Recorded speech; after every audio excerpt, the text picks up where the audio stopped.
예, 여러분 반갑습니다. 여러분과 함께요. 기출회독 사회복지 실천 기술론 공부를 하게 될 강사 현숙입니다. 반갑습니다. 자, 여러분들이 이제 기출회독 2교시의 사회복지 실천 기술론 책을 펼치셨는데요. 기출회독에서 이제 여러분들이 실천론도 보시고 기술론도 보시는데요.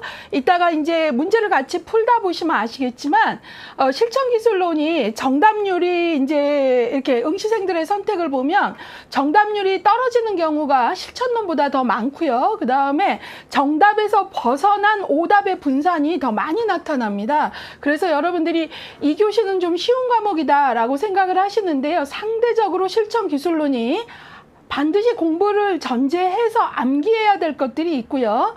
문제가 나오면 생각보다 학생들이 정답을 많이 못 맞춥니다. 그렇기 때문에 여러분들이 이 과목의 특성을 좀 아시고 한 스텝 한 스텝 성실하게 가시기를 당부드립니다.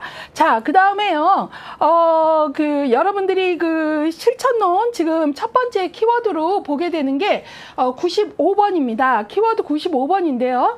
여기에서는 주요 빈출로 사회복지 실천 기술에 대한 이해를 다루게 될 건데요. 이 부분이 조금 이제 그 가르치는 사람도 조금 어려운 부분이 있는데요. 왜 그러냐 하면 이 부분이 문제로 나오면 너무 광범위한 영역의 내용들이 나옵니다. 그렇기 때문에 여러분들이 이 부분 공부하시는 것, 또 그 다음에 수험 공부를 도와드리는 게 조금 쉽지 않아요. 근데 한 가지 팁을 드린다면 이 부분이 여러분들이 실천론에서 배운 내용에서 바로 실천의 과정, 그 다음에 실천론에서 배운 면접론, 그 다음에 관계론, 여기서 배운 내용이 여기에 같이 들어온다라는 걸 조금 알고 가셨으면 좋겠어요. 제가 다른 키워드는 이런 얘기를 안 하는데 이 키워드는 여러분들이 공부해야 될 내용이 되게 광범위한 느낌을 받으세요.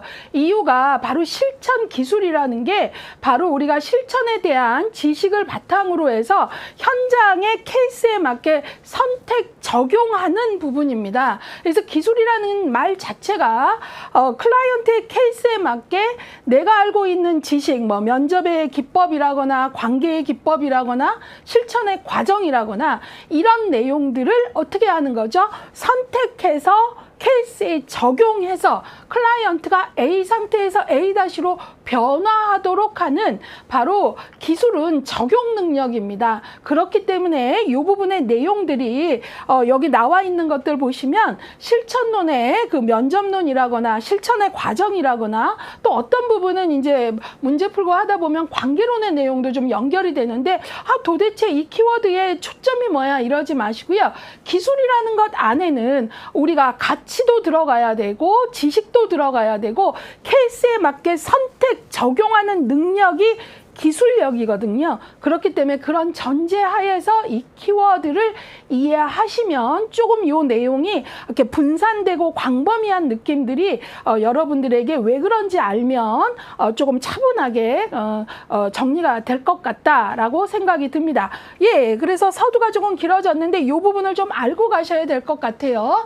자, 그래서 주요 빈출 첫 번째 키워드 95번 사회복지 실천 기술에 대한 이해 부분 하도록 하겠습니다. 자, 이 부분 최근 10년간 11문제입니다. 기출이 되게 높죠. 그런데 여기 보시면 최근 10년에서도 되게 5, 6년 막 요렇게 이제 확 이제 밀려오는 걸 알 수 있어요. 16회 때 3문제, 18회 때 3문제, 21회 때 2문제. 그래서 여러분들이 그 주요 빈출로 11문제면 꽤 많은데 또 더구나 여기 보시면 16회나 18회 때는 3문제까지도 할당을 했잖아요.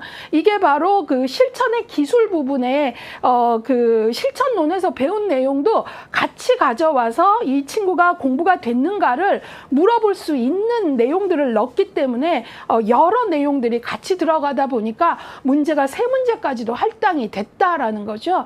예, 그래서 이 키워드만큼은 조금 배경 설명을 이해하시면서 가셨으면 좋겠고요.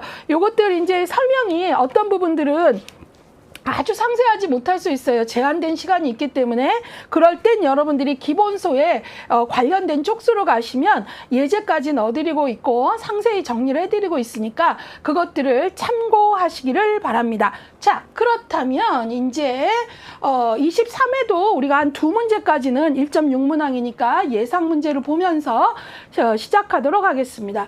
자, 여기 기술이라고 했어요. 우리가 지식, 아까 사회복지 실천의 3대 축 하면 우리가 지식, 그 다음에 기술, 그 다음에 가치와 윤리 이렇게 얘기를 하거든요. 그 중에 기술이에요. 근데 여러분들이 이 세 개의 3대 축은 서로에게 아주 연관되는 거예요. 그래서 기술은 지식과 가치에 기반해야 되고 지식 역시 기술과 가치에 기반해야 되며 가치 역시 혼자 있는 게 아니라 지식과 기술이 따라줘야 되는 겁니다.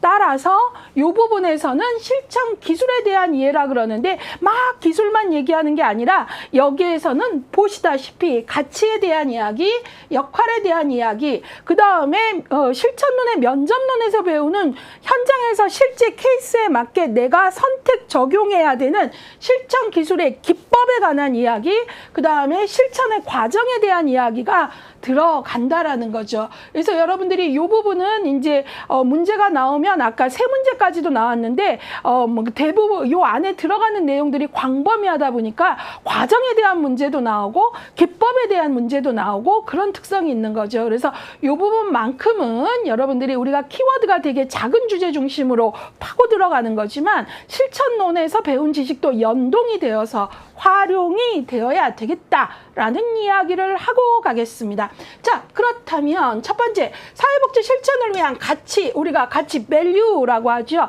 우리는 현장에서 어떤 가치를 갖고 일해야 되겠습니까? 바로 그 얘기예요. 기본적인 인간의 권리에 대한 존중, 예, 그래서 우리가 인간의 기본권에 대한 이해, 존중 이런 거, 그 다음에 개인적 자유에 대한 헌신, 사회적 통제의 최소화 그랬어요. 그래서 여러분들이 이제 우리가 자유라는 부분들이 아주 중요한데 그럼에도 불구하고 이 부분은 이제 마냥 내 자유만 이기적으로 펼칠 수는 없기 때문에 사회적 통제가 따를 수 있다라는 거예요. 그러나 우리가 이 부분은 최소화해야 되겠다라는 것도 기억을 하셔야 되겠고요. 그 다음에 이제 우리가 실천의 가치에서 점점 더 중요시하는 게 바로 자기결정의 원리입니다. 그 얘기 안에는 클라이언트의 임파워먼트, 역량을 믿어줘라 이런 말도 있는 거고요. 그 다음에 이제 우리 전문직에서는 무엇보다도 사회적 책임감, 예, 이런 것들도 같이 기억을 하셔야 되겠습니다. 자, 이번엔 두 번째로 사회복지사의 역할에 대한 부분인데요. 역할에 대한 부분은 우리 실천론 4장의 현장에서도 역할을 상세히 다뤄드리고 있고 실천론의 개입 파트에서도 사회복지사의 역할에 대한 언급이 있으며 사례관리 파트에서도 사회복지사의 역할에 대한 이야기가 있습니다. 자, 그런데 여기 기술론이거든요. 근데 현장에서 우리가 기술을 적용할 때에는 우리가 뭘 할 줄 알아야 돼요? 우리의 역할 모자를 바꿔 쓸 줄 알아야 된다라는 겁니다. 따라서 역할이 다시 한번 언급이 되는 걸 볼 수 있어요. 조력자, 중개자, 옹호자, 교사, 행정가, 지역사회계획가, 행동가, 예, 다양한 역할이 있는데요. 여러분들이 역할에서 이제 잡으셔야 되는 건 말 그대로 역할의 명명, 그 다음에 그 역할을 설명하는 명제, 그러니까 소위 뭐라 하면 하는 명제, A는 B다, 어떤 역할이다 라는데 거기서 키워드를 잡으셔야 된다라는 거죠. 이제 그것들을 좀 잡으셔야 되고 여기는 문제가 예제 위주로 나온다라는 걸 기억을 하세요. 빠른 속도로 보겠습니다. 조력자, 이네이블러라고 하죠. 클라이언트가 자기 스스로 문제를 해결할 수 있는 능력을 기르고 필요한 자원을 찾을 수 있도록 이 조력자가 상대적으로 문제에 나오면 학생들이 다른 역할에 비해서 금방 못 찾아내요. 왜냐하면 이 역할 자체가 바로 스스로 문제를 해결할 수 있는 능력을 기르고 라고 하니까 이 안에는 어떤 면에서는 조력자 안에는 조금 이제 능력을 기르는 힘을 가르치는 교사 역할도 좀 들어가고요. 그 다음에 스스로라는 부분에서는 뭐예요? 내가 모티베이션, 동기화되도록 하는 거. 아, 내 문제는 내가 한번 해보겠어. 뭐 이런 동기화 이런 것들까지 들어가기 때문에 여러분들이 이게 좀 광범위하게 느껴지는데, 조력자는 어떤 내용 안에서 클라이언트가 스스로 어떤 어려움에 처해 있는데 스스로 문제를 해결하고자 하는 어떤 부분들, 그런 부분들을 이제 돕거나 그런 부분을 기르는 내용, 이런 거에 좀 초점을 맞춰주세요. 그래서 조력자, 여기에는 스스로 모티베이션, 동기도 일어나야 되고 그런 문제 해결 능력을 기르는 것도 중요하고, 그런 것 안에서 자원을 찾는 것도 들어갑니다. 그 다음에 여러분들이 뭐 중개자는 욕구와 서비스를 연결한다는 거 너무 많이 들으셨고요. 옹호자, 시험이 좋아합니다. 클라이언트 편에 서서 그를 대신하고 대변하는 것. 여기서 이제 키워드는 대변입니다. 예, 그래서 대변하는 거. 옹호에서 조심하셔야 되는 건, 우리는 클라이언트를 대변하는 거지 클라이언트 집단을 대표하지는 않습니다. 그런 것들 주의하셔야 되겠습니다. 자, 그 다음에 뒤로 가면 옹호에는 다양한 유형이 있는데 그거는 뒤에서 제가 추가 설명해 드리도록 하겠습니다. 교사, 예, 새로운 정보나 지식 배울 수 있도록 가르치는 것. 예.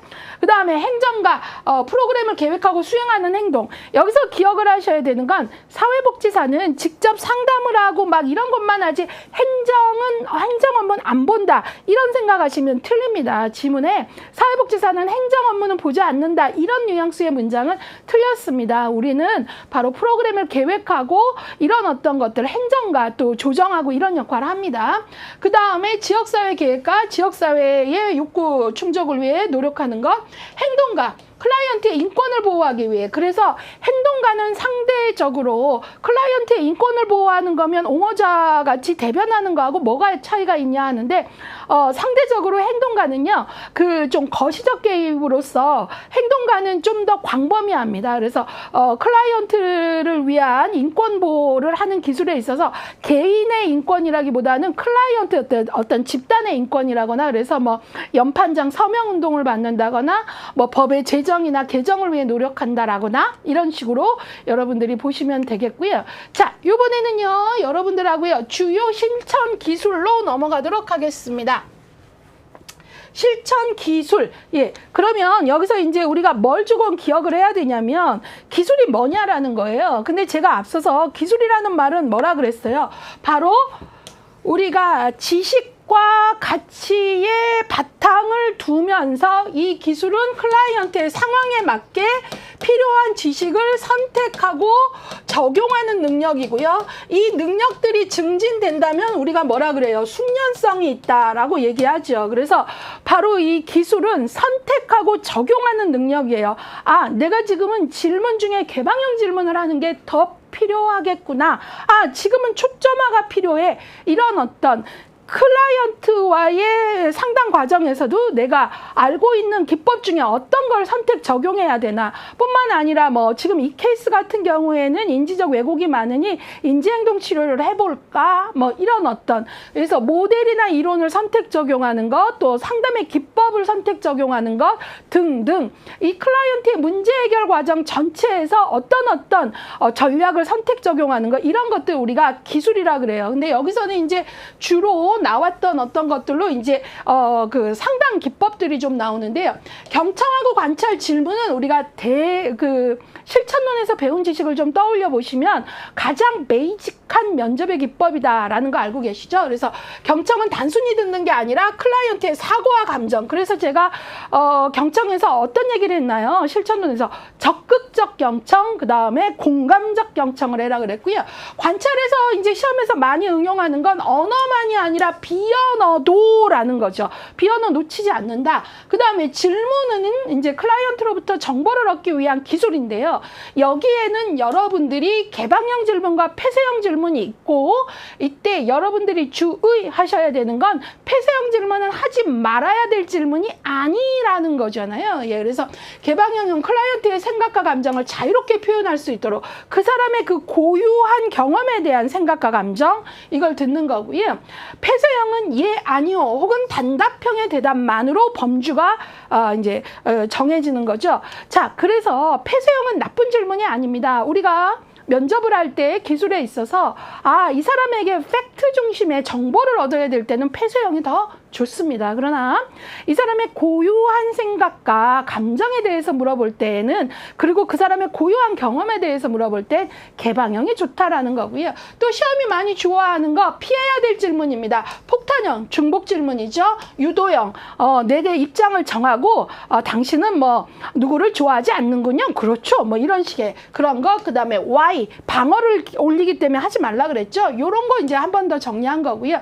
그 다음에 이제 여러분들이 명료화하고 초점화 구분하세요. 여러 번 말하죠. 둘 다 클라이언트가 두서없이 말하고 조금 이럴 때 바로 쓰는데, 명료화는 좀 더 분명하고 객관적이고 구체화할 수 있도록 돕는 게 명료화라 그랬고요. 초점화는 다시 원래의 주제로 돌아오게. 그래서 여기는 효율성. 예, 그래서 주어진 시간에 면담을 하는데 중구난방 산지사방 뛰어다니지 말고 원래의 주제에 초점 있는 대화. 자, 우리 이제 연예인 얘기는 그만하고 우리 원래 우리 토론 주제로 좀 들어와 볼까라는 거. 혹은 어머니 지금 최근 어려운 그 이야기를 한 5가지 하셨는데요. 그중에 그래도 제일 힘든 거 2가지만 한번 골라볼까요? 이런 것들이라 그랬죠. 그런 거 보시고. 자, 그 다음에 명료화, 초점화, 헷갈리지 않아야 된다라는 걸 강조하고요. 해석도 은근히 시험에 많이 나오는데요. 이게 사실 현장에서 쉽지 않은 기법입니다. 클라이언트의 표현과 행동 상황 등을 토대로 사회복지사가 이를 분석하고 설명하는 것. 그래서 해석을 할 때에는 우리가 사회복지사 나름의 어떤 가설이 있는데, 그 가설을 클라이언트의 말과 행동을 단서로 해서 그 단서들이 내 가설을 검증시킬 때, 그때 이제 마지막으로 분석해서 설명하는 걸 해석이라고 합니다. 자, 그래서 해석에서는 이제 사회복지사의 숙련성이 많이 요구되고요. 또 해석 역시 함부로 초반부터 함부로 해석하지 않습니다.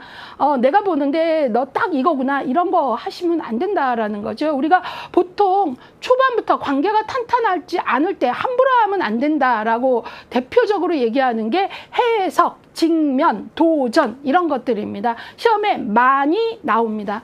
자, 그 다음에 환기, 이것도 시험이 좀 좋아합니다. 분노, 슬픔, 죄의식들, 주로 뭐죠? 부정적 감정들이죠. 이것들을 뭐 하도록? 여기서 키워드는 표출입니다. 표현, 표출하도록 해서 감정의 강도를 약화시킨다. 우리가 꽉 억눌린 부정적 감정을 안전하고 신뢰로운 관계에서 표현을 하고 나면 감정의 정화가 일어나죠. 그걸 바로 환기라고 합니다.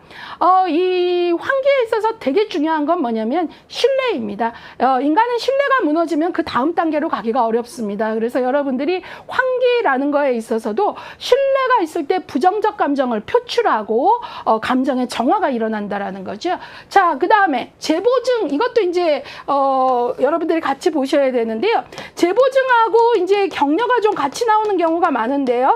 이 둘 다 지지하기 기법에 속합니다. 어디에 속한다고요? 지지하기. 그 중에 재보증의 키워드는 클라이언트를 안심시킨다라고 얘기했죠. 그래서 클라이언트의 능력에 대해 신뢰를 표현해서 불안을 제거하고 위안을 주는 것 했고요. 또 재보증하면은 전혀 다른 내용인데도 학생들이 많이 헷갈리는 게 재명명, 재구성, 재정의입니다. 재명명, 이거 비교해야죠. 예, 문제를 다른 관점에서 보거나 다른 방법으로 이해하도록 하는 거. 제가 실천론에서도 설명했잖아요. 재명명, 재정의. 이 마누라는 수다스러워서 남편이 이러는 거예요. 그럴 때 상담자가 아내분이 사교적이시군요 라고 말하는 거 바로 재명명, 재정의 한 거잖아요. 예, 다른 각도에서 보자면 이라는 거죠. 좀 더 긍정적으로. 자, 그 다음에 직면, 클라이언트의 말과 행동의 불일치, 모순에 대해서 볼 수 있도록 하는 게 직면이라고 했습니다. 자, 여러분들이요, 직면 나오고 또 아까 뭐라 그랬죠? 도전 나오고 또 뭐가 있었습니까? 해석이 나올 때에는 함부로 하지 않는다. 클라이언트의 뭐예요? 관계가 탄탄해야 되고요. 뭘 봐가면서? 소화력을 봐가면서. 예, 그래서 우리가 이런 것들에 있어서 중요한 건 관계가 탄탄해야 되고요. 상대의 소화력이 내가 아무리 좋은 취지에서 얘기를 해도 소화시킬 능력이 안 되는 것 같으면 안 하니만 못합니다. 그래서 그럴 땐 하지 않는 게 좋다는 거죠. 그렇기 때문에 관계를 탄탄하게 하고 클라이언트의 소화력을 봐가면서 라는 말을 여러 번 드리고 있습니다. 자, 그 다음에 좀 더 보겠습니다. 지금 기법, 기술에 대한 이야기입니다. 환기하고는 다르죠. 아까 환기는 뭐죠? 꽉 억압된 부정적 감정을 표출, 쏟아냄으로써 감정의 정화를 느끼게 하는 거고요. 환호는 클라이언트가 한 말을 사회복지사의 언어로 표현하는 겁니다. 자, 똑같이 말하는 게 아니라 에코같이 똑같이 하는 게 아니라 사회복지사의 언어로 그 사람의 마음을 잘 읽어서 표현을 해주는 거고요. 자기 노출, 자기 개방이죠. 예, 이때 바로 사회복지사가 원조 과정에서 적절하다고 생각되는, 여기서 적절이 중요해요. 사회복지사의 경험을 클라이언트와 나누는 거. 과도하면 안 하니만 못해요. 예, 그래서 적절이고요. 이때 자기 노출의 목적이 뭐냐면 바로 클라이언트가 이 얘기 해도 되겠구나. 그러니까 결국은 뭐예요? 클라이언트의 표현을 증진하기 위해서 사회복지사가 자기 노출, 자기 개방을 하는 거죠. 자, 그 다음에 의뢰와 옹호는 둘 다 간접적 실천이라는 걸로 다시 한번 묶어줘야 되겠죠. 의뢰와 옹호, 네. 그리고 의뢰는 연결하는 거. 우리 기관에 서비스가 없을 때, 그 다음에 여기서 아까 제가 옹호를 하면서 뒤에서 한 번 더 자세히 보겠습니다 했죠. 옹호는 우리가 클라이언트의 권리 확보를 위해서 클라이언트를 대변하는 거라고 했어요. 그때 여기서 클라이언트를 대변을 하는데 학생들이 많이 하는 실수가 옹호하면은 항상 클라이언트 개인만 옹호하는 줄 알아요. 근데 옹호는 개인 옹호, 가족 옹호, 집단 옹호, 예, 지역사회 옹호 해갖고 이 단위가 되게 커질 수 있다는 거죠. 예, 그걸 좀 기억을 해주셔야 되고요. 그 다음에 이제 옹호에서는 무슨 옹호까지 있냐면 자기 옹호 개념까지 있습니다. 우리 지역복지에서도 그 클라이언트의 자기 옹호 얘기가 잠깐 나오는데요. 특히 이 자기 옹호는 발달장애인과 관련돼서는 되게 중요한 우리가 발달장애인의 역량 강화에서 중요한 파트입니다. 발달장애인뿐만 아니라 장애 파트 에서. 자, 그래서 여기에 이제 기법들이 좀 나왔고요. 그러니까 이게 제가 지금 서두에서 요 키워드가 되게 이제 그 강사에게도 좀 입장을 난감하게 해주고 그러는데 바로 되게 광범위해요. 근데 여기 이 키워드 안에서 기술론에서 문제를 내면 어느 해는 세 문제까지도 나오니까 어느 범주까지 잡아드려야 되나 하는데 제가 부탁드리는 건 기꺼이 여기에 관련된 문제들이 나오면 당황하지 마시고 실천론에서 배운 기술들, 배운 기법들, 이 지식들을 가져와서 그 지식들 안에서 같이 푸시는 거죠. 과목의 경계에 너무 매달리지 마시고. 자, 그 다음에 사회복지 실천 과정. 예, 이거 어디에 나옵니까? 실천기술론의 9장에서 13장까지인가요? 계속 이 얘기잖아요. 그래서 실천 과정은 접수와 자료 수집, 사정, 계획, 개입, 종결과 평가인데요. 여기에 키워드들을 잡는 거예요. 길게 설명할 필요 없고요. 접수 및 자료 수집에서 제가 아주 중요한 저 키워드 뭐였죠? 적격 여부, 적합성이었잖아요. 그리고 우리 기관에 이제 클라이언트가 된다면 어때요? 등록 클라이언트가 되면 관계 형성, 동기화, 참여 유도 이런 거 중요하다 그랬고요. 초기 면접지 작성하고 사정에서 중요한 건 문제 발견, 문제 형성이고요. 문제 형성 혹은 문제 규정이라 그러는데 특히 문제 규정에서는 클라이언트의 문제를 뭘로 바꾸는다 그랬죠? 욕구로 바꾸는 표현, 이것들을 해내야 된다 그랬고요. 계획, 여기에서도 이제 우리가 중요시하는 게 계획 안에 하위 단계가 있다 그랬죠. 표적 문제 우선순위 잡아서 한 3개까지 잡고 그 다음에 목표 잡고 큰 목적 안에 이제 목표로 구체화하고 그 다음에 뭐죠? 계약의 공식화가 이루어진다. 그러니까 문제 풀다 보면 계약을 하고 목표를 잡으면 이런 따위는 틀린 거죠. 이 순서를 따라줘야 된다라는 겁니다. 그런 것들. 그 다음에 개입은 우리가 변화 전략입니다. 그러니까 우리가 실천 과정 전체 세션에서 가장 많은 세션을 하려 하는 건 개입이고요. 여기에는 변화 전략을 수립하고 변화를 창출해야 됩니다. A 상태의 클라이언트가 A-로의 변화, 삶의 질 향상이 있어야 되고요. 이때 또 따라가는 중요한 단어가 바로 점검입니다. 점검 뭡니까? 모니터링. 계획대로 잘 가고 있나? 수정할 건 없나? 보완할 건 없나? 새롭게 등장한 욕구는 없나? 어떤 변수가 생겼나? 이런 것들을 보는 걸 바로 점검이라고 합니다. 자, 그 다음에 마지막으로 종결과 평가. 예, 그래서 우리가 실천론에서 종결과 평가 단계에서는 종결의 시점을 잘 정하는 어떤 포인트들도 배웠고요. 그 다음에 종결 단계의 여러 가지 정서적 반응을 다룬다거나 이런 것들을 배웠습니다. 자, 그래서 실천 기술에 대한 이해 키워드 봤는데요.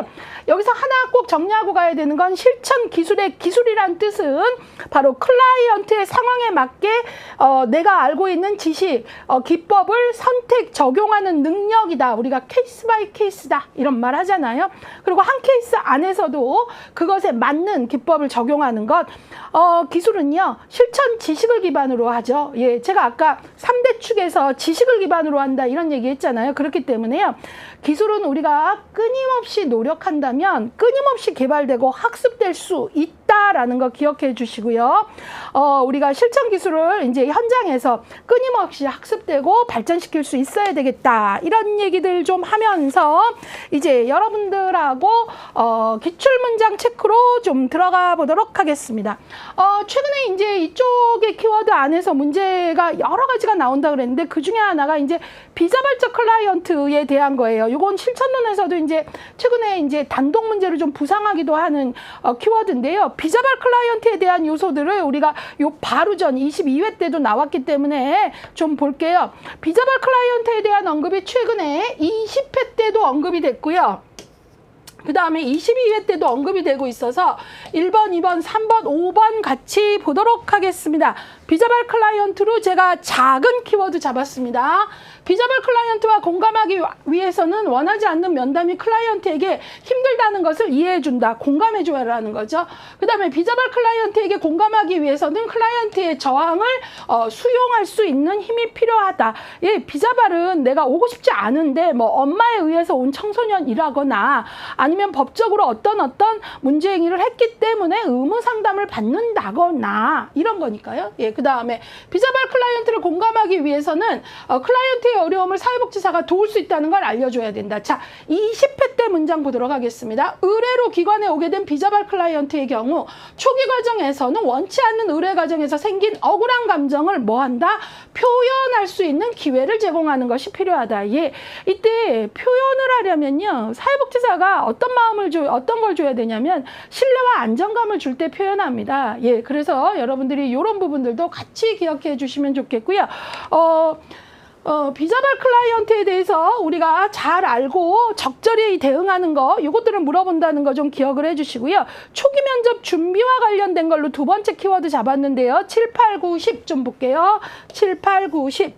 초기 면접 과정에서는 면접의 목적을 잠정적으로 설정한다. 예, 그러니까 우리가 면접의 목적을 잡고 하는 거는 뒤로 가서 계약 단계예요. 근데 이때 잠정적으로이니까 맞는 문장이죠. 잠정적으로라는 부사가 들어갔으니까요. 만약 초기 면접 과정에서 목적을 설정한다 그러면 틀린 거지만 잠정적으로잖아요. 제가 항상 기출 문장 체크를 통해서 내가 문장에 대한 오해가 없는가, 반복되는 문장임에도 불구하고 전혀 다르게 느끼는 게 없는가를 보라, 이런 얘기를 드리고 있습니다. 자, 초기 면접 과정에 앞서 슈퍼바이저와 동료에게 미리 조언을 구했다. 잘했습니다. 왜냐하면 어떤 사람이 어떤 어려움을 갖고 온다고 했는데 내가 그 어려움을 가진 사람을 만나본 적이 없다 그러면 그런 부분에 숙련성 있는 사람에게 조금 정보를 조언을 구한다. 잘했습니다. 자, 초기 면접을 진행하기 앞서 클라이언트의 특성을 고려하여 시설 환경에 대해 준비한다. 예, 만약에 전동 휠체어를 탄 사람이 온다면 그 사람을 위해서 물리적 이동에 어려움이 없도록 한다라거나 이런 것들이겠죠. 초기 면접에서는 의뢰서에 있는 클라이언트의 문제와 관련된 전문 지식을 보완한다. 그럼요. 특히 의뢰에 의한 경우는요, 의뢰서에 쓰여진 내용과 클라이언트와 이야기를 하면서 클라이언트의 욕구가 일치하나 반드시 봐야 됩니다.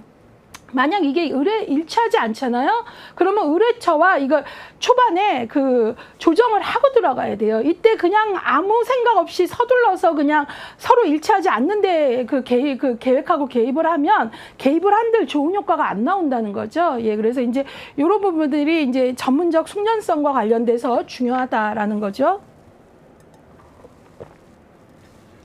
그 다음에 이제 면접의 기법과 관련돼서, 그러니까 이 키워드가 조금 난감한데요. 면접의 기법에 대한 부분이 또 쫙 나오고 있어요. 그래서 그걸 좀 볼게요. 6번, 13번, 4번, 6번, 13번, 14번, 15번, 16번. 4번, 6번, 13번, 15번, 16번. 네, 4번, 6번, 13번, 14번. 15번, 16번. 예, 기법에 대한 겁니다. 요약하기는 나왔죠. 예, 그 다음에 제명명 나왔죠. 그 다음에 환원은 나왔죠. 해석은 나왔죠. 명료화 나왔죠. 직면 나왔죠.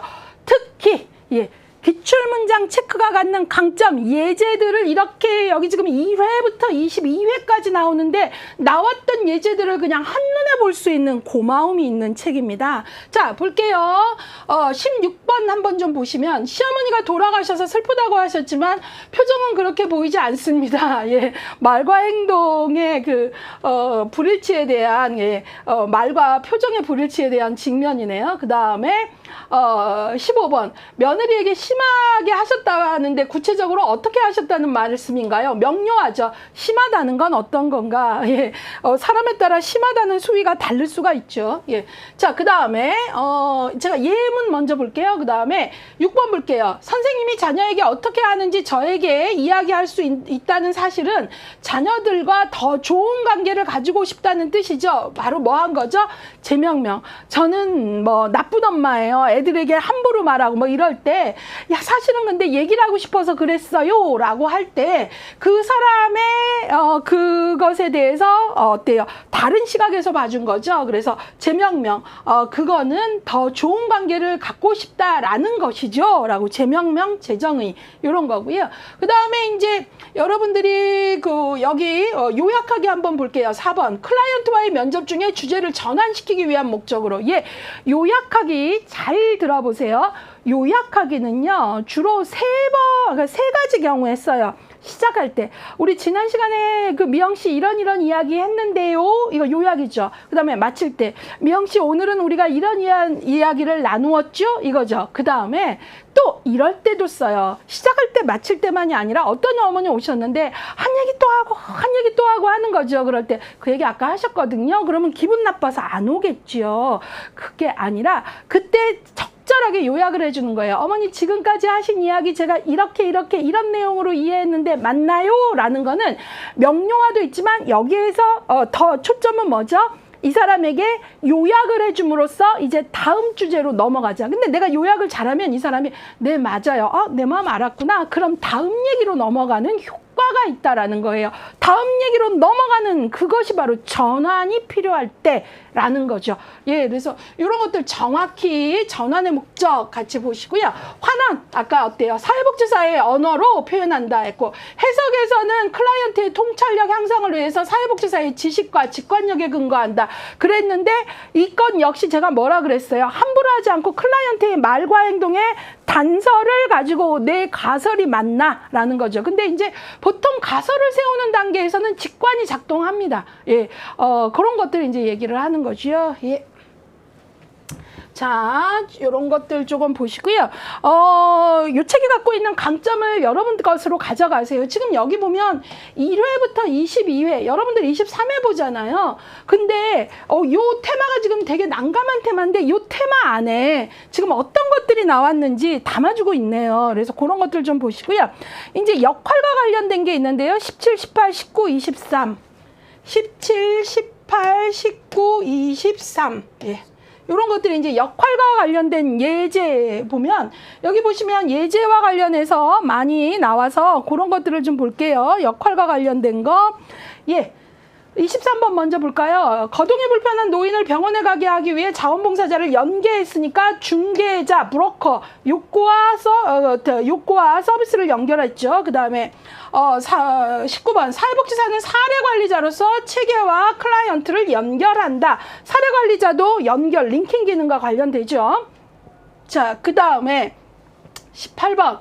예, 여기 볼게요. 예, 사회복지사는 사회정의를 지키고 옹호하는 목적으로 개인, 집단, 지역사회 입장에서 직접적으로 대변, 보호, 개입, 지지하는 옹호자로서의 역할을 한다 그랬어요. 그리고 이 문장에서 여러분들이 그러니까 주의해야 되는 건 옹호자는 간접 실천이고요. 여기서 직접적으로라는 말은 직접 실천, 간접 실천 그 말 아니잖아요. 문맥상의 그 부사일 뿐이잖아요. 그런 것들 오해 안 하셔야 돼요. 예, 그런 것 것들 주의하셔야 되고요. 예, 그러면 우리가 이제 면접 기술에 대한 거 여러 가지 봤고요. 요번에 이제 우리가 좀 봤으면 하는 게 역할 부분입니다. 사회복지사의 역할에 대한 부분들이 여러 개 나와 있는데요. 17, 18, 19, 23, 17, 18, 19, 23입니다. 자, 여기 보시면 17번 보시면 10회 때 아주 긴 지문이 나왔죠. 여기에 이 실제 예제가 나오고 이 안에 여러 역할이 들어간 게 나왔는데요. 요건 뒤에 가면 제가 기출문제 풀 때 그때 풀게요. 문제로 화면을 보는 게 더 좋을 것 같아서 그때 볼게요. 그 다음에 여기 보시면 이제 역할들 예제들이 조금 먼저 보시면 23번 맨 끝에 거동이 불편한 노인을 병원에 가게 하기 위해 자원봉사자를 연계한 것. 거동이 불편한 노인의 욕구와 봉사자를 연계했으니까 뭐예요? 중개자 브로커 역할한 거죠. 그 다음에 사회복지사는 19번 사례관리자로서 체계와 클라이언트를 연결한다. 예, 사례관리자의 역할 중에 연결 역할이 있고요. 그 다음에 18번 사회복지사는 사회정의를 지키고 유지하려는 목적으로 개인, 집단, 지역사회 입장에서 직접적으로 대변, 보호, 개입, 지지하는 옹호자로서의 역할을 수행한다 그랬어요. 이 18번 지문에서 여러분들이 주의하셔야 되는 건 선생님 옹호자는 간접 실천인데 여기 지금 직접적으로 라고 했잖아요. 그러시면 안 돼요. 옹호자는 간접 실천 맞아요. 근데 지금 여기서의 직접적으로는 직접 실천, 간접 실천 표현이 아니라 그냥 부사잖아요. 부사일 뿐이에요. 우리가 형용사 부사할 때 직접적으로 지지하는 이런 어떤 뒤에 역할, 설명하기 위한 부사일 뿐이고요. 예, 문제가 요구하는 문맥을 좀 정확히 보실 필요가 있어요. 그리고 이제 요 17번 되게 좋은데요. 요거는 제가 뒤에 가면 기출 문제로 뽑아드렸어요. 예, 그래서 그 화면으로 보는 게 더 좋을 것 같아서 거기서 하겠습니다. 자, 그러면 이제 여러분들하고요. 복습 2로 들어가겠습니다. 여기서 이제 기출문제 확인인데요.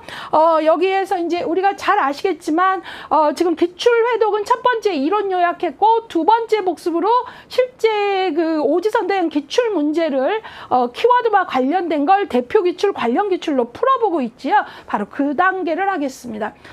자, 21회 문제입니다. 클라이언트의 면접 중에 주제를 전환하기 위한 목적으로 사용하는 실천 기술은 네, 반영, 요약, 해석, 직면, 초점화. 정답은 몇 번이죠? 요약이죠. 제가 뭐라 그랬어요? 요약은 크게 세 가지 경우에 한다 그랬죠. 시작할 때, 마칠 때, 그 다음에 한 얘기 또 하고 한 얘기 또 하고 그럴 때 주제를 자연스럽고 부드럽게 전환하는 효과가 있다라고 말했잖아요. 어머니 지금까지 하신 얘기 제가 이렇게 요약하거나 이렇게 이해했는데요. 이렇게 요약했는데요. 이렇게 이해했는데요. 그거예요. 그러면 네 맞아요 선생님. 그럼 제가 다음 얘기 좀 해볼까요? 뭐 이런 식으로 넘어간다는 거죠. 자, 그래서 주제를 전환하는 건 요약이에요. 근데 정답이 23%밖에 안 되고요. 지금 보면 5번이 56%까지 돼서 5번이 뭔가 봤더니 초점화이거든요. 예, 초점화는요, 여러분들이 주제를 전환한다라는 거. 그러니까 이제 아마 이런 생각을 하신 것 같아요. 막 연예인하고 그럴 때 우리 다시 원래 주제로 돌아오자 이런 걸 전환이라고 생각하신 것 같은데요. 여러분들이 초점화는요, 시간을 효율적으로 쓰고자 하는 목적에서 원래 주제로 돌아오자라는 의미가 강한 거예요. 원래 주제로 돌아오자. 전환이 아니라 그 다음에 그러니까 원래 주제에 초점을 맞춰보자. 또 장황하게 한 5개 말할 때 그 중에 제일 힘든 것 2개의 초점을 맞춰보자 이런 거예요. 예, 그래서 여러분들이 이런 차이를 정확히 아시는 게 중요할 것 같아서 요것 좀 볼게요. 그래서 이제 거기 보시면 응시생들의 선택이 너무 5번이 56%나 나와갖고 덧붙임으로 설명을 조금 추가해 드렸잖아요. 예, 그래서 그런 것들을 이제 좀 정확히 보세요. 덧붙임의 초점화, 예, 볼게요.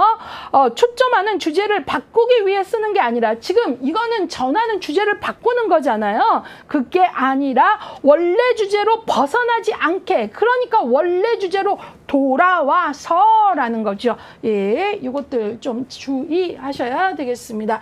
자, 요거 같이 봤고요. 요번에는요, 여러분들하고요, 21회 때 문제 좀 볼게요. 예, 요 문제 조금 재밌고요. 요것도 정답률 52% 정도 나왔는데요. 볼게요.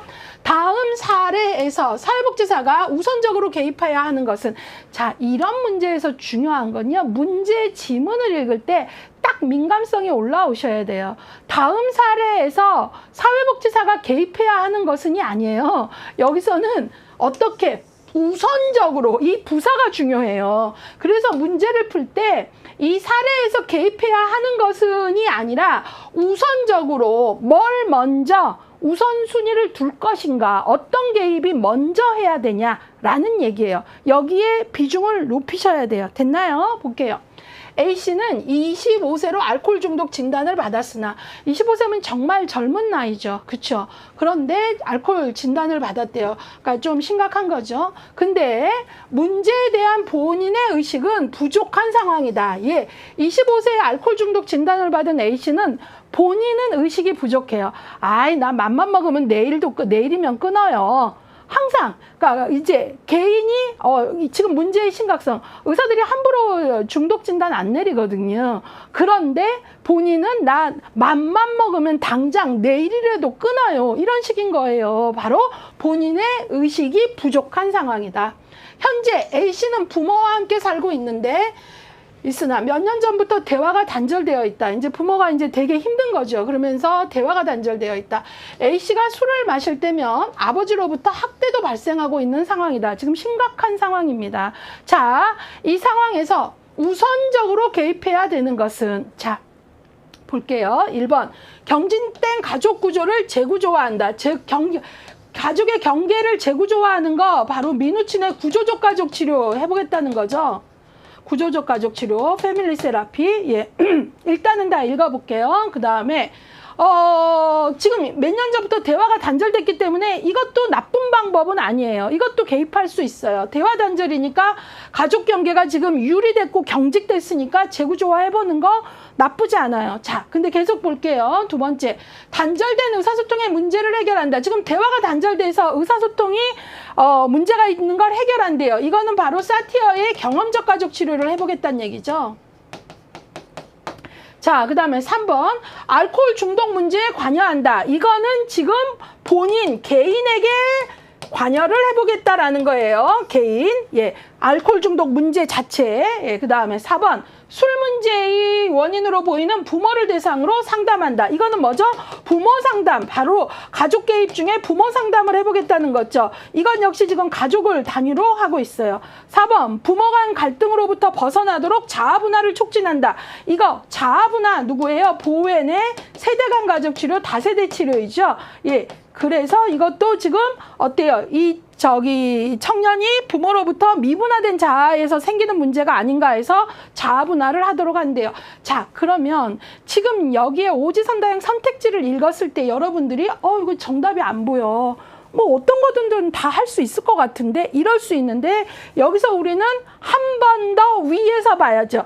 이 문제에서 키워드는 우선적으로죠. 예. 그리고 오지선다형의 한 시각 더 위에서 본다는 건 공통점과 차이점을 봐야 되는데, 자, 여기 보면 1번, 2번, 그 다음에 4번, 5번은 어떤 공통점이죠? 다 가족을 대상으로 개입을 하는 거예요. 그쵸? 가족이 다닌 거예요. 부모 상담이건, 뭐, 민우친의 구조적 치료건, 보웬의, 세대간 가족 치료건, 사티어의 그 경험적 가족 치료건, 대상이, 개입의 대상, 단위가 가족인 거죠. 그러나 3번은 개인이라는 거죠. 그런데 문제는 우선적으로죠. 그래서 정답은 3번이에요. 왜냐하면 알코올 중독 문제는요. 개인이 먼저 나는 중독자라는 걸 인정하는 게 모든 알코올 중독 문제의 첫 스텝입니다. 예, 그래서 여러분들이 알코올 중독 치료의 12단계 치료라는 게 있는데요. 그 치료의 첫 번째 단계가 바로 뭐냐면 중독자 스스로 이 사람이 치료가 가능하다라는 첫 단계에 들어섰다는 사인이 뭐냐면 맞습니다. 저는 중독자입니다를 인정하는 게 치료의 첫 단계, 변화의 첫 단계입니다. 근데 지금 이 친구는 나는 당장 내일이라도 마음만 먹으면 끊을 수 있어 라는 의식이 부족한 상태이죠. 예, 그래서 여러분들이 꼭 알아야 되는 게 바로 알코올 중독 진단을 받았다 했는데 본인의 의지는 부족하다. 여기서 완전한 힌트를 준 거죠. 그렇기 때문에 여러분들이 알코올 중독 진단을 받았지만 본인의 의지가 약한 상황이기 때문에 여기서는 일단은 다른 것도 개입할 수는 있어요. 그러나 다른 것들이 갖는 모든 공통점은 개입의 단위가 가족이죠. 가족 이전에 개인의 어때요? 인정이 먼저 필요하다는 거죠. 따라서 정답은 3번입니다. 예, 그래서 그 알코올 중독 12단계 치료의 출발점의 1단계가 나는 알코올 중독이며 이에 대해 무력했다라는 걸 인정하는 거고요. 그래서 이 알코올 중독 그 AA 자조그룹 가면 이 12단계 치료에서 그 서로들 이제 1단계에 이런 이야기합니다. 우리가 알코올에 무력했으며 우리의 삶을 스스로 수습할 수 없는 상황에 왔음을 시인한다. 이런 것부터 시작을 합니다. 그래서 이제 이 수습을 위해서 내가 내 문제를 인정하고 시작하겠다. 이렇게 시작이 됩니다. 그래서 개인의 자기 의식의 변화가 먼저라는 거죠. 이 문제에서 요구하는 게 바로 그거예요. 그래서 우선적으로라는 거. 그래서 개인 차원의 개입이 먼저다. 왜냐하면 나머지 어떤 거라도 치료자의 시각에 의해서 다른 것도 개입이 가능해요. 예, 가능한데 여기서는 그럼 정답이 뭐야? 이럴 수 있는데 한 단계 위에서 보면 근데 나머지 4개는 뭐죠? 가족 단위 개입이고 3번 하나만 개인 단위구나. 이걸 알아차려야 된다는 거죠. 그게 안 알아차려지면 이것도 좋고 이것도 좋은데 하면서 1번, 2번, 4번 이렇게 마구 분산이 되는 거죠. 예, 그래서 이런 문제들을 잘 봐야 되겠습니다. 이제 난이도 별 3개가 들어간 이유를 좀 아시겠죠? 예, 그래서 다 맞을 수 있는데 할 때 한 단계 위에서 근데 나머지와 하나의 공통점, 차이점을 알아보는 것, 이게 중요하다라는 겁니다. 자, 이번에는요 16회로 가도록 하겠습니다. 16회 문제입니다. 예.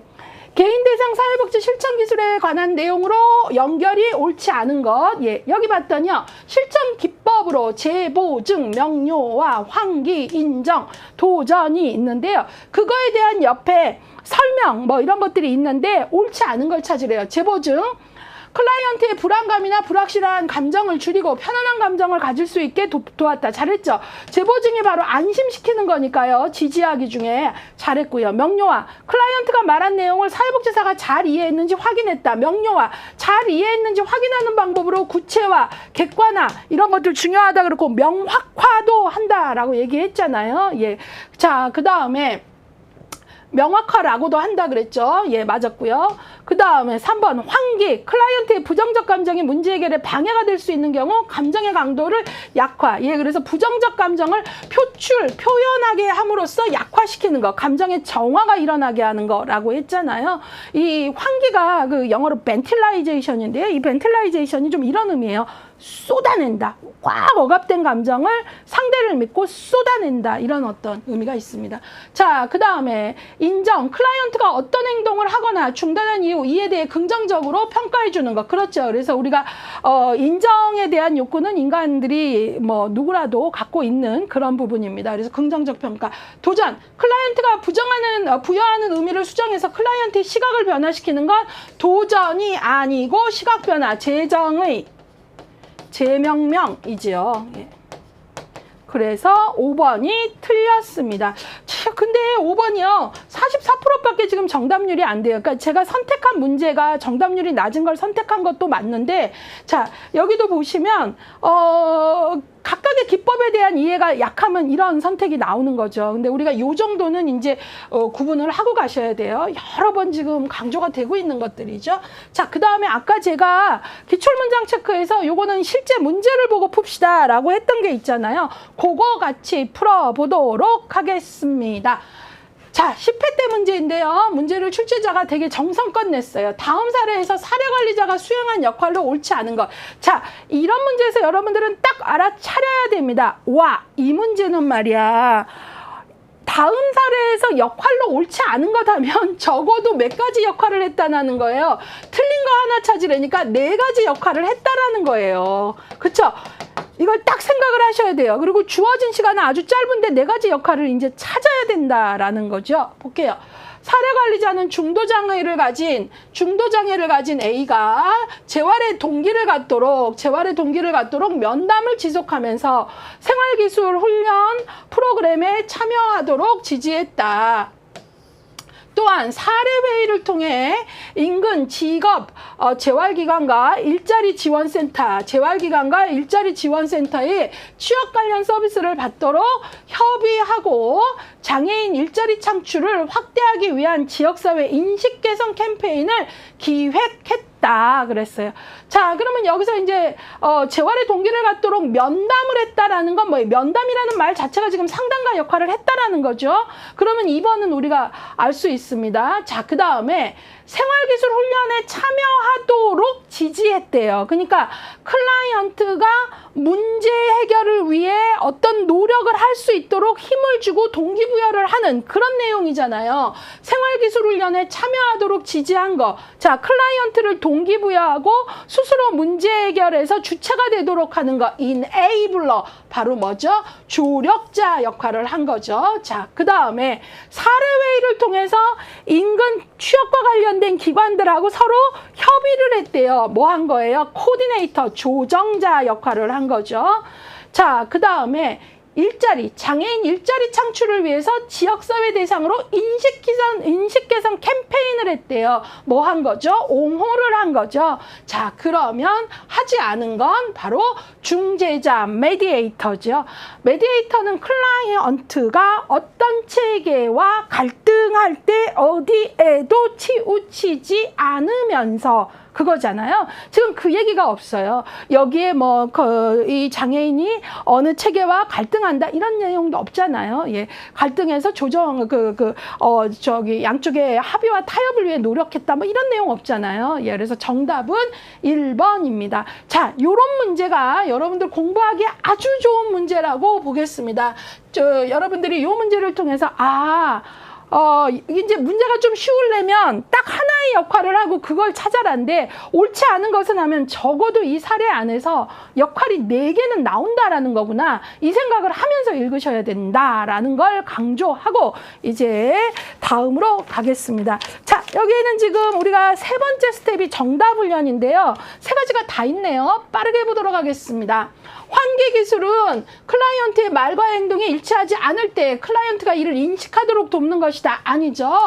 말과 행동이 일치하지 않을 때 인식하도록 하는 건 직면이죠. 2번째, 환원은 클라이언트의 이야기가 두서없이 흐를 때 원래 주제로 되돌아가는 것 뭐예요? 초점아, 우리 원래 주제로 되돌아가 보자 이거고요. 환원은 뭡니까? 클라이언트가 한 말을 누구의 언어로 바꿔서 표현하는 거죠. 사회복지사의 언어로 바꿔서 표현하는 겁니다. 3번, 경청기술은 면접 과정에서 클라이언트의 집중력이 흐려질 때 사용하는 기술이다 그랬는데 아니죠. 경청은요 정말 모든 상담의 기본 중에 기본이에요. 그래서 클라이언트의 이야기를 듣는 모든 순간에 요구되는 기본적 기술이자 사회복지사가 갖춰야 될 자세이다.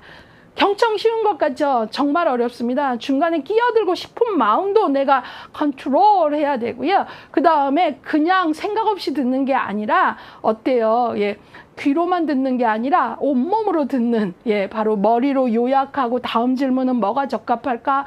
가슴으로 진짜 그 사람의 그 입장이 돼서 뭐예요? 감정을 이입하고 그 다음에 그 뭐뭐 때문에 뭐뭐라고 느끼시는군요 하고 의사소통하고 이런 것들이 되어야 되는 거예요. 그래서 모든 순간에 요구되는 베이직한 기술이자 갖춰야 될 자세이다라고 했어요. 자, 그래서 요거 보시고요. 예, 이번에는요 4번 보겠습니다. 사회복지 실천 과정에서 사회복지사는 계약 내용을 기반으로 표적 문제 및 개인 목표를 설정해야 된다 그랬는데 틀렸죠. 바로 표적 문제 및 개인 목표가 정해진 이후에 계약을 진행한다. 제가 이것 때문에 자꾸 강조하는 게 뭐예요? 표적 문제 먼저 잡고 그 다음에 목표 잡고 마지막에 계약을 공식화합니다. 요 안에 하위 순서 아셔야 됩니다. 라고 자꾸 말하는 거예요. 예. 그 다음에 5번. 사회복지 실천을 위한 기술은 행정적 차원의 기술을 포함하지 않는다. 아니요. 사회복지사 행정가로서도 역할하죠. 우리가 3교시 행정론 왜 배웁니까? 우리 행정가로서의 역할 역시 필요하고 행정기술 필요하지요. 예, 요번에는요, 이제 우리의 정답을 연의 2번째 차원으로요, 여러분들하고 가로 넣기 한번 해보도록 하겠습니다. 자, 1번 땡땡땡 기술은 클라이언트가 자신의 감정, 특히 억눌렸던 부정적 감정을 표출할 수 있도록 이끌어 감정의 강도를 약화시키는 것이다. 뭐죠? 쏟아내는 것. 뭐라 그랬어요? 표출, 환기, 벤틸라이제이션, 환기라고 했죠.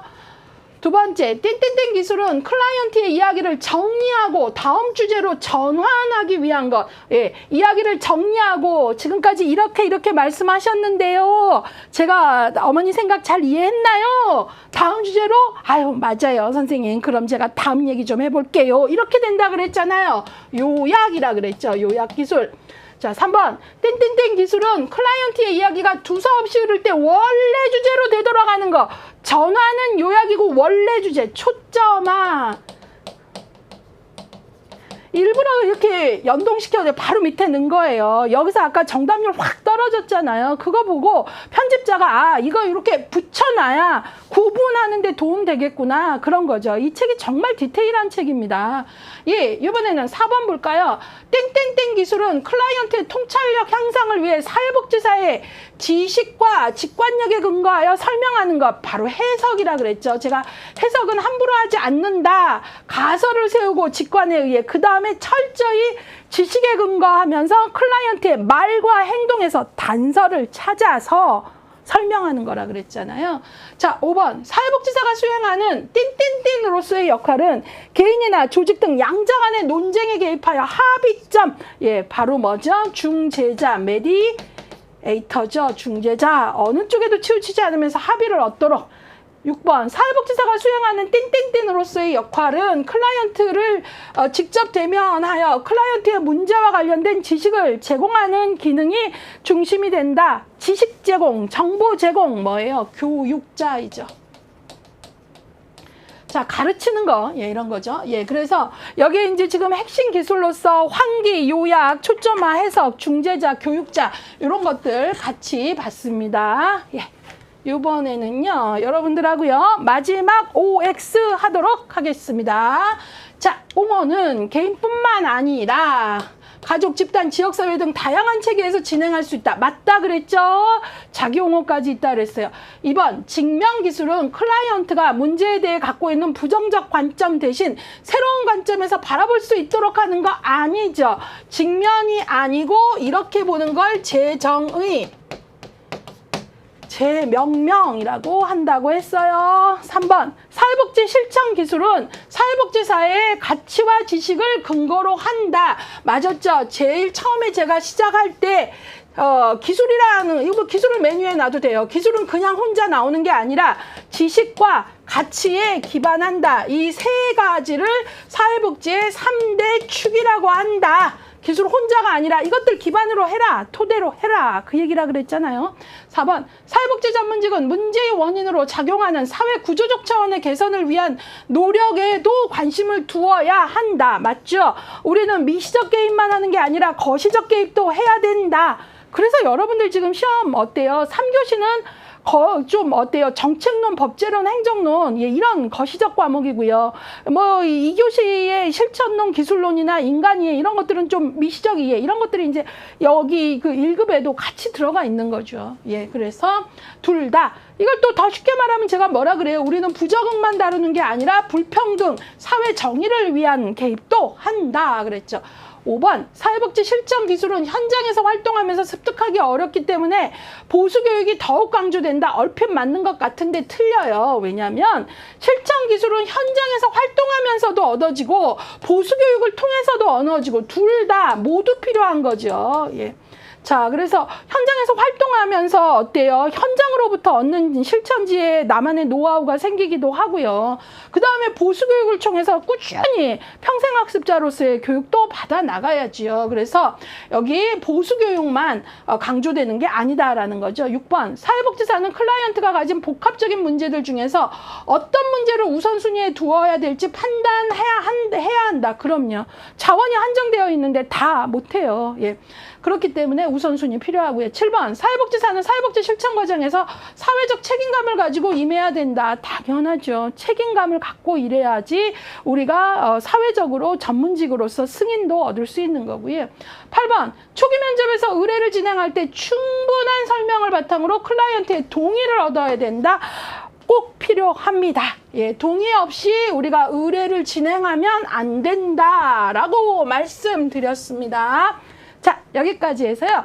여러분들하고요. 사회복지 실천기술론에서의 첫 번째 키워드, 바로 사회복지 실천 기술에 대한 이해를 했고요. 지난 10년간 11문제고요. 유난히 더 최근 5년, 7년 요 사이에 어떤 애는 3문제까지도 할당이 됐고, 여기 범주가 좀 높으니 우리가 사회복지 실천론 과목에 배운 지식들도 기꺼이 갖고 와서 적용하면서 문제를 풀어내자 라고 강조했습니다.